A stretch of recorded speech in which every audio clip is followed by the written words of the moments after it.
My mother absolutely loathed her mother-in-law. She didn't just dislike her, she detested her with powerful intensity. She had nothing good to say about her, ever. And I think this may have been mutual. It usually is. She, my granny, was a robust and energetic woman who enjoyed very good health all her life. Only at the end, in her 90s, did she have a spell in hospital, and when she did, my mother dutifully went with my father to visit her. When she returned from this visit, my mother remarked to me that it had caused her to see my granny differently. While she was there at the bedside, a member of the hospital staff had come round to find out what my granny would like for her breakfast. She asked if she might have a boiled egg, but, she added, would it be possible for it to be soft boiled? This simple question effected a revolution in the way my mother saw her.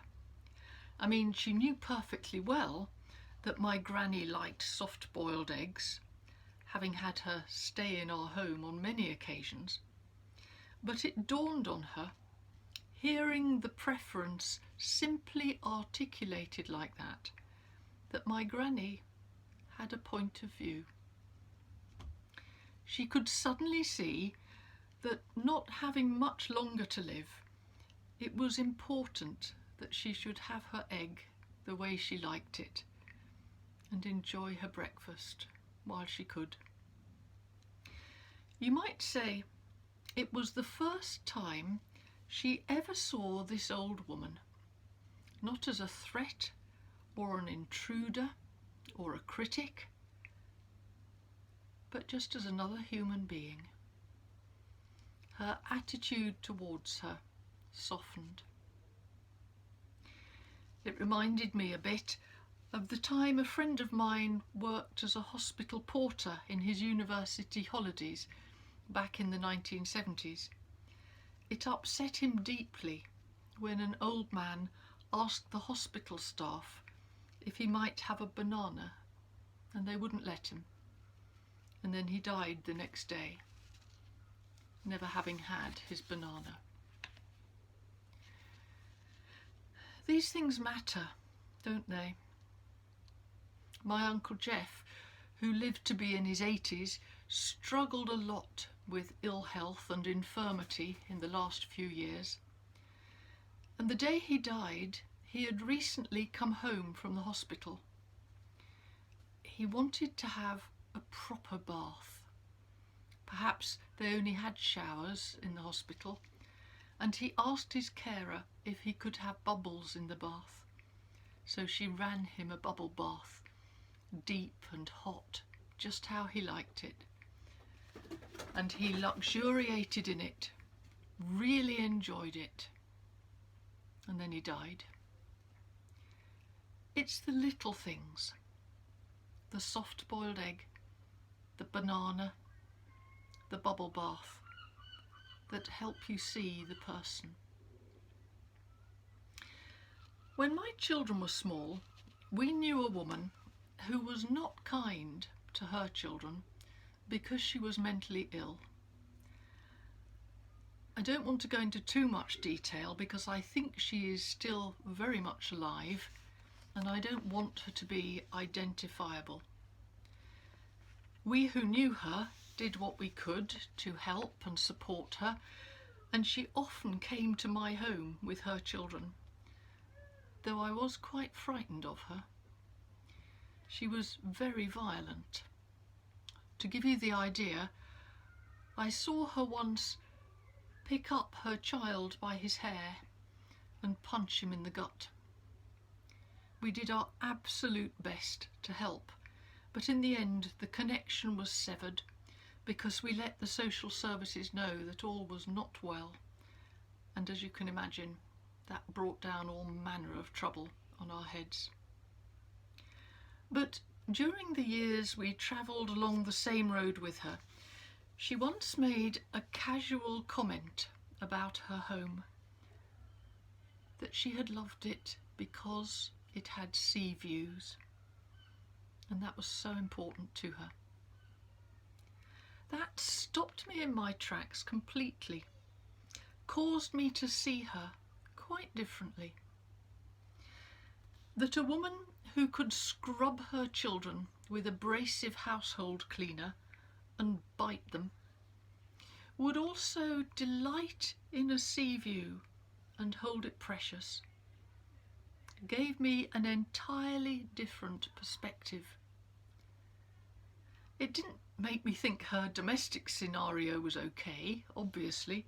She definitely needed help. It just made it clear to me that underneath the frightening and repellent aspects of her that filled the foreground and had occupied my attention entirely, there was a whole world of complexity and nuance, just as there is with anybody.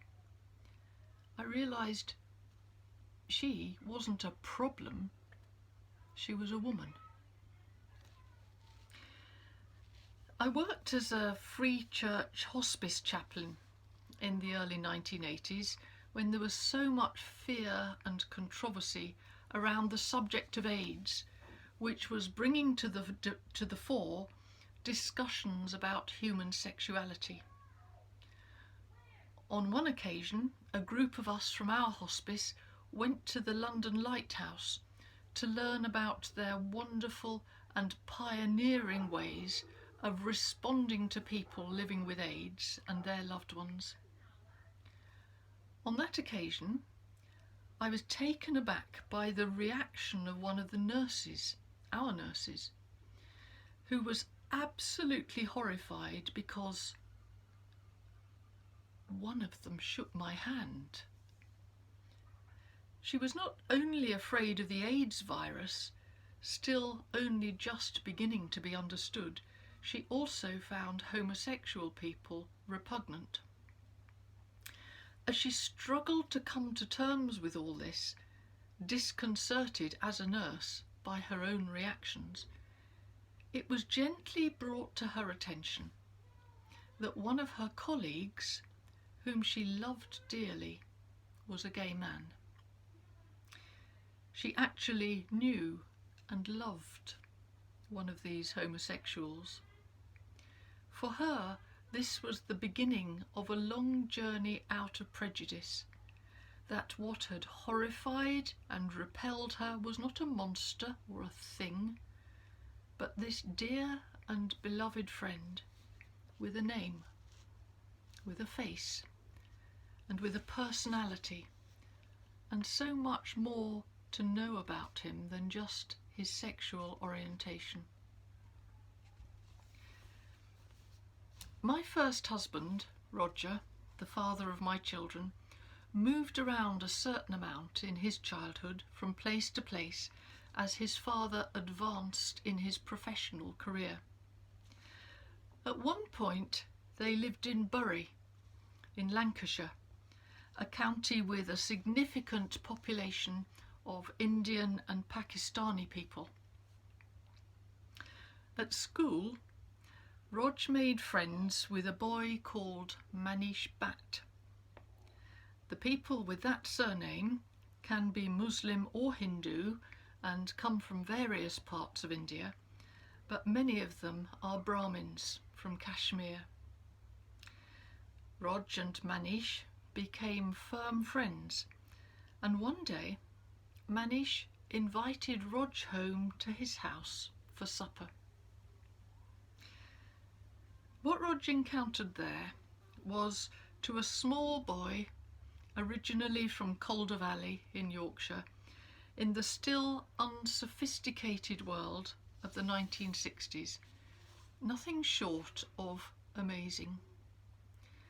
The table was set with silver plates and silver goblets. It made an impact he never forgot. Decades later, as a grown man in the 1980s, when the trend for world music made itself felt in East Sussex, and they kitted out the music department with sitars and gamelan, Rog was allowed to bring the sitars home and keep them at our house because nobody else could play them. I think it may all have begun with Manish Bhatt and the unexpected tableware in that Lancashire household. When Jesus tells us to love one another, it starts with getting to know each other. It's very hard to love where all you see is violence or criticism or indifference. The way into love starts with seeing a person as an individual, as a human being, finding out the ways in which they may be like you and the interesting details of their difference. I particularly recommend to you the work of the Swiss psychoanalyst Alice Miller, especially her book For Your Own Good. In that book, she sketches for us how the childhood of Adolf Hitler shaped and formed the man he became. She allows us to see the man behind the monstrous mask. This doesn't make us condone any of the atrocities rolled out from under his command and governance. It just helps us to understand, sets us free from developing a corresponding hatred and violence in our own souls. In the passage Grace read to us today, Jesus asks us to love one another, and he calls us his friends. He also says, "You are my friends if you do as I command you." What does that mean? Is his love conditional and to be withdrawn in punishment for our failures and mistakes? If you will allow the somewhat liberal interpretation, I think not. I see it more as counselling us to stay within the flow of alignment. The stream of grace flows down from the Father, the fountainhead of light, through Jesus to us. To stay within its light and power, to have our hearts and our days ordered by its freedom, we must keep within its flow. We must do as he commands us. Down by the shore of the ocean near us, there are some crumbly sandstone cliffs. It's extremely dangerous to walk near the edge because the ground comes off in great lumps and chunks at times. At the top, on the grass, a family had gathered for a picnic when we went down to the sea the other day. And it proved to be a noisy event because the mother spent most of her time standing perilously near the edge with her arms wide stretched like Jesus on the cross, roaring at her children to keep back. Not because she had Sergeant Major-esque aspirations, but because she loved them and wanted to keep them safe. And you know what? If they loved her too and trusted her, they'd do it. So I guess it's that kind of command Jesus means, like really important. The way of Jesus is about peace and healing, reconciliation and redemption, friendship and love. You can't really make headway with it unless you are willing to get to know people, to understand their humanity, to try and see their point of view. And that means spending time with them, and with him too, of course, with Jesus. Love is made much easier if you get close enough to see the details, to explore the history, to hear the story, to understand what makes people tick. It is redemptive.